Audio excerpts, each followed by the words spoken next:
Hey everyone, I thought I'd do a review of my Fender Mustang Micro after 1 year. My initial review of it was really good, and even today, after 1 year of usage, I'll say that I'm still enjoying it just as much as I did on the first day. It was my main amp the whole year that I had it as well.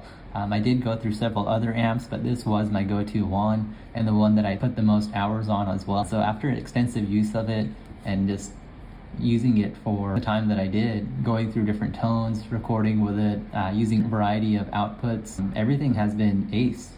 The minimalistic tone set that you get, where you can't really have a bad tone, but you still have so much variety, is just amazing.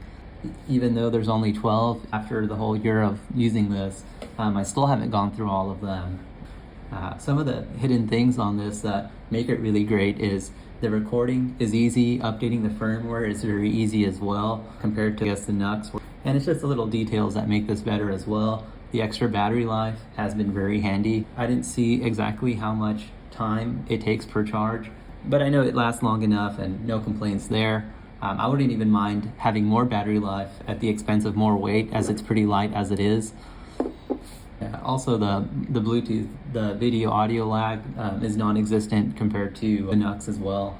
Some cool things about this that I did learn about over time is the output methods. I did want to mention this, and there's so many headphones out there, but I believe that this was designed for using the Sony MDR 7506. I believe that's the model number. That's what they use for reference. I don't own that headphone, but I did use several others, and it sounded great on all of them.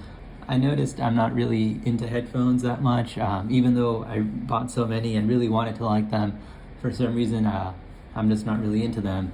So I had to be creative and find different ways. And I found the Koss KSC75 is very good. For this, you get that soundstage because it's an open ear headphone, and it's very, very light. It's a clip-on ear. You can always research them. But I wouldn't recommend them because I've gone through almost 3 pairs and I baby my products. So this is, really astonishing to see that I've gone through all 3 so quickly. What I do recommend is the Apple EarPods. Since they don't go all the way in your ear, you get really good soundstage. And I would say it's not even being a factor here. The fact that they're $15 makes it really good. But I'd say that the sound quality is good. Maybe to an audiophile it may not be, but it does sound phenomenal to my ears. There's really good staging, and even though the quality may not be the top level, they're so light and well designed and durable that for the overall recommendation, I couldn't find anything better, even if they costed more. And regarding output speakers, I noticed that the Bose Companions are really good because they're also very light. They could be used as studio monitors as well. It really fit with the micro philosophy, so I use it with that. And also, if you output it with PA speakers or Bluetooth speakers, it's going to sound great. The Soundcore Motion Plus is another good one, but I noticed that for the Soundcore Motion Plus, it does get a bit annoying to use every day due to the flap that it has on it, and also that the volume isn't loud enough. At least for me, on the top. And also the Marshall Acton I tried out, and it seemed to be very good for guitar as well.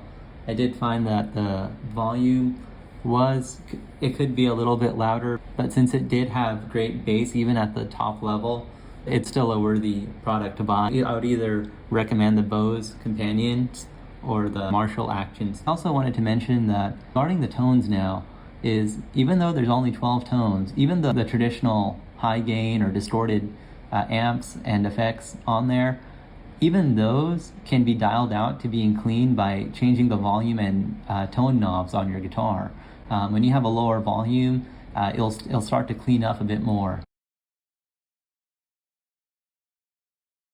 And as for what would I like to see for a Mustang Micro Mark II or a Pro version of this, there's really not too many things to add, as it's quite the perfected product. I could tell that Fender spent a lot of time on this, and it really did deliver. So if I did have to add something, I would say let's have a way to add some presets there, so that way you could really play live with it as well. And it's also very light, which is great, but I wouldn't mind having a bit more weight to it if it gave me more battery life as well. And this is me just streaming, but if it did have a built-in drum machine of some kind, or even a looper to tag along with it, then you have basically the ultimate practice tool.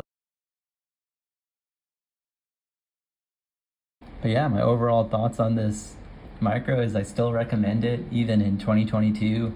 It's still the top product, and hopefully Fender sees this and maybe does take some of these ideas and makes a Micro Pro or a Micro Mark II or something like that. And also some more color options, Fender.